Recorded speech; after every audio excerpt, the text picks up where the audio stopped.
Everyone, कैसे हो आप? आई होप कि आप अच्छे होंगे, स्वस्थ होंगे, मस्त होंगे। मैं भी मस्त हूँ। मैं हूँ दीपाली। आप लोगों का मेरे चैनल में स्वागत है। तो अभी बज रहे हैं मॉर्निंग के 6:30 और जो मेरा टाइम रहता है सुबह का, वो मेरे बेटे का जो टिफ़िन बनाने का है वो टाइम रहता है। कुछ दिनों से अंकुर भी सुबह जल्दी उठ रहा है, यानी वो खुद से तो नहीं उठता है, हम लोग ही उसे उठाते हैं। यानी क्योंकि एग्ज़ाम के समय में वैसे भी उसकी जो पढ़ाई है वो हो नहीं पा रही है, क्योंकि 3 बजे तक एक तो उसकी स्कूल रहती है और उसके बाद अभी तो फ़िलहाल क्या बोलते हैं 12 बजे तक ही थे। पर ट्यूशन का जो टाइम है वो भी मतलब कैसे 4:30 ये 6:30 बजे तक रहता है।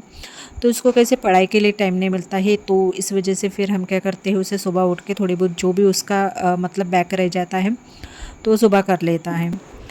तो कल उसकी जो फरमाइश थी कि मम्मी कुछ नया बना के देना टिफ़िन में, क्योंकि वैसे भी उसके जो स्कूल में है ना वो दिवाली सेलिब्रेशन है, तो वो बोल रहा था कि मम्मी कुछ नया बना के देना, क्योंकि जो उसके स्कूल से है ना मैसेज आया था कुछ नए स्नैक्स वगैरह बच्चे के टिफ़िन में देना। तो बस वही ट्राई कर रही हूँ।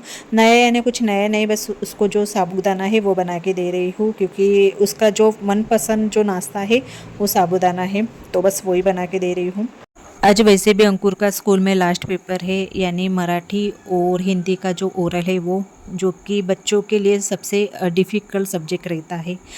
जो इंग्लिश मीडियम में बच्चे पढ़ते हैं उनके लिए तो ये सब्जेक्ट काफ़ी हार्ड रहता है, जैसे कि मेरे बेटे के लिए। उसके लिए तो मराठी सब्जेक्ट है ना बहुत ज़्यादा टफ है, वो पढ़ता ही नहीं, यानी कि हाथ ही नहीं लगाता है जब हम बोले ना तभी।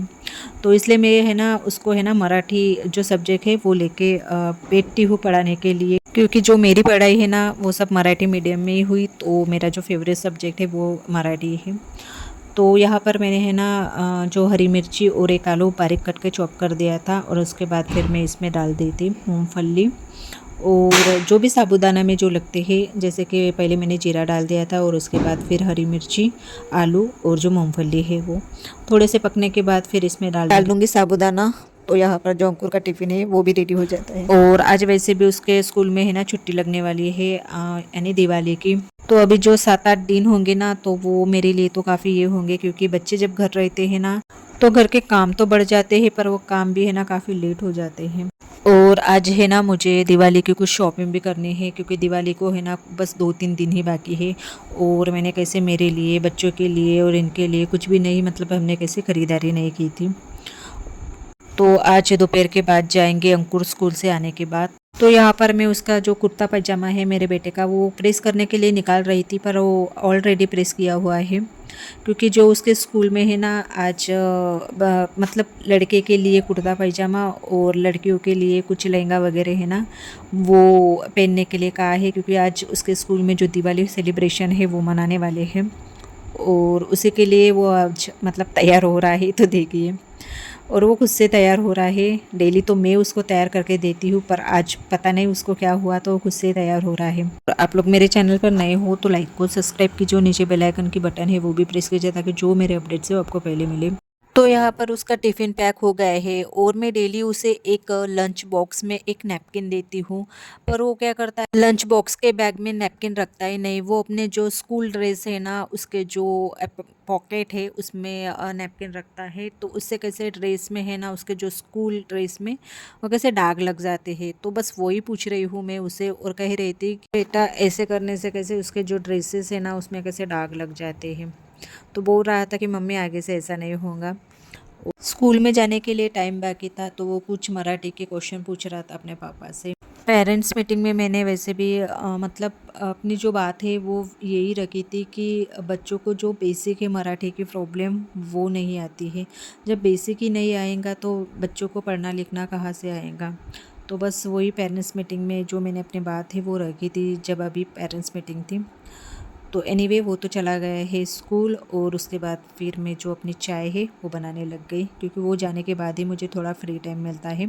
और चाय के साथ मैं ले रही हूँ ब्रेड, और ब्रेड को मैंने रोस्ट वगैरह नहीं किया, क्योंकि अब टाइम बहुत ज़्यादा हो रहा है। अभी मुझे नाश्ते में अभी चिवड़ा भी बनाना है, और जो मौसम है ना वो ठीक से मतलब है नहीं, यानी कि बादल बादल है, कभी धूप आती है तो कभी छाँव आती है। और आज मुझे तो 2 काम है, यानी कि अभी दिवाली का जो चिवड़ा है वो भी बनाना है, और क्या बोलते हैं उसे शंकरपाड़ी वो भी बनाना है। शंकरपाड़ी का जो मैंने शॉर्ट वीडियो है वो मैंने अपलोड कर दिया है, आप लोगों ने नहीं देखा है तो प्लीज़ जाकर देखिए।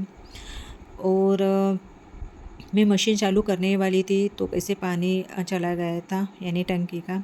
और हमारे घर में थोड़ा अलग ही है, यानी कि एक मग्गा पानी डालो तो टंकी का जो पानी है वो आता है, नहीं तो ऐसे आप टंकी चालू करोगे ना तो पानी ही नहीं आएगा। तो ऐसा कुछ है। वो जब स्टार्टिंग में मैं आई थी ना, तब मुझे भी कुछ ऐसा पता नहीं था, मैंने ऐसे ही चालू कर दी थी एक बार, और वो दिन भर मशीन चालू थी और जो टंकी में है ना वो पानी आया ही नहीं था।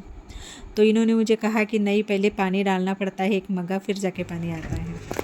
और यहाँ पर जो चिवड़ा का पोहा है वो मैंने धूप में रख दिया है, थोड़ा सा कैसा धूप लग जाए तो जो पोहा भूनते हैं ना तो कैसे जल्दी भून जाता है, तो इसलिए मैं कैसे थोड़ी धूप दिखा रही हूँ। और घर के सारे काम मैंने फटाफट से कर लिए हैं। और अभी मुझे चिवड़ा बनाना है, तो उसी के लिए मैं जो पोहा है वो छान रही हूँ। और मुझे शाम को शॉपिंग करने भी जाना है।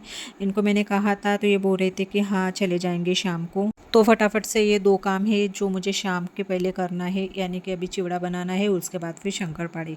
क्योंकि चिवड़ा तो जल्दी बन जाता है, पर जो भूनना पड़ता है ना पोहा को, तो उसे कैसे 20 से 25 मिनट तो लगते ही लगते हैं।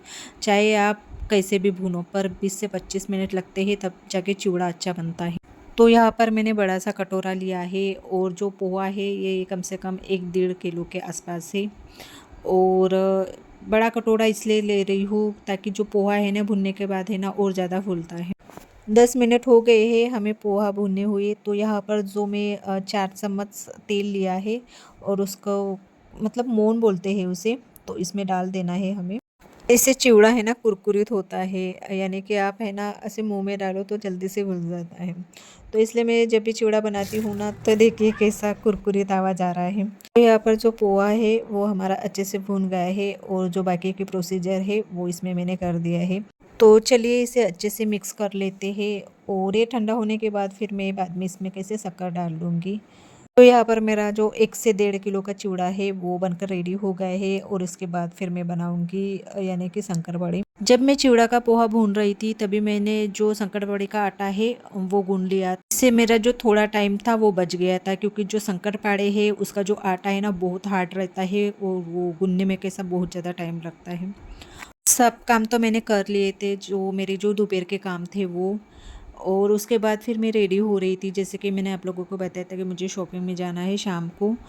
और फिर रेडी हो ही रही थी, फिर मुझे अचानक से याद आया कि मुझे आज चक्की जाना है, जो कि चकली और बेसन तलना है। फिर याद आया, फिर मैं चली गई। इनको कहा कि नहीं अभी रुकते ही थोड़ा देर और उसके बाद फिर जाते हैं। तो फिर चक्की चली गई थी, और वहाँ से फिर जो भाजनी है वो दल के आई, बेसन दल के आई, और उसके बाद फिर हमें ना 6:30 बजे यहाँ पर आ गई शॉपिंग करने के लिए। मुझे लगा कि आज जाना होता है कि नहीं होता है, पर ये भी कह रहे थे कि नहीं अभी दिवाली को बस 2-3 दिन ही बाकी है, तो कितना भी टाइम क्यों ना हो चले जाते। तो यहाँ पर हम आ गए थे, और ये बड़ा सा मॉल है, और यहाँ पर देख रही थी कि मेरे लिए कुछ मिल जाता है कि नहीं। और मेरे लिए तो कुछ नहीं मिला, पर जो मेरे बेटे के लिए है तो वहाँ से हम कैसे मतलब जीन्स लेकर आए गए थे यहाँ से। और जो क्या बोलते हैं उसे, जो विंटर के है ना, तो अच्छे अच्छे है ना स्वेटर आ गए थे। तो एक मैंने मेरे बेटे के लिए भी ले लिया था। और मेरे लिए तो कुछ ख़ास मुझे पसंद नहीं आया, और ये भी अपने लिए देख रहे थे तो इनको भी कुछ ख़ास पसंद नहीं आया, क्योंकि ये मालूम है इनकी चॉइस अलग ही है। वो देखते बहुत सारे पर लेते एक ही। और यहाँ पर जो टूर बैग थी वो बहुत अच्छे अच्छे कलर की थी, जो वैरायटी थी वो भी काफ़ी अच्छी थी। पर हमें तो कुछ लेना नहीं था, पर बस देख ही रहे थे। और फिर अंकुर के लिए है ना एक जो कुर्ता पैजामा है, जैसे कि मैंने सुबह आपको दिखाया था, वो सेम कुर्ता पैजामा यहाँ पर भी देखने को मिला। मैंने इसको कहा भी अंकुर को कि देख तेरे जैसा ये कुर्ता पैजामा है, तो वो हंस रहा था। और ये कुछ अपने लिए देख रहे थे टी शर्ट वगैरह, तो इनको भी कुछ खास पसंद नहीं। और मेरे लिए तो कुछ नहीं थे यहाँ पर, मतलब पसंद करने लायक तो नहीं थे। फिर घर जाते जाते अंकुर के लिए कुछ फटाके लिए हैं, और ये देखो कैसे फैला के मतलब बेटा है अंकुर ने फैलाया ये। तो चलिए वीडियो पसंद आए तो लाइक और सब्सक्राइब कीजिए, और नीचे बेल आइकन की बटन प्रेस कीजिए। Bye and take care.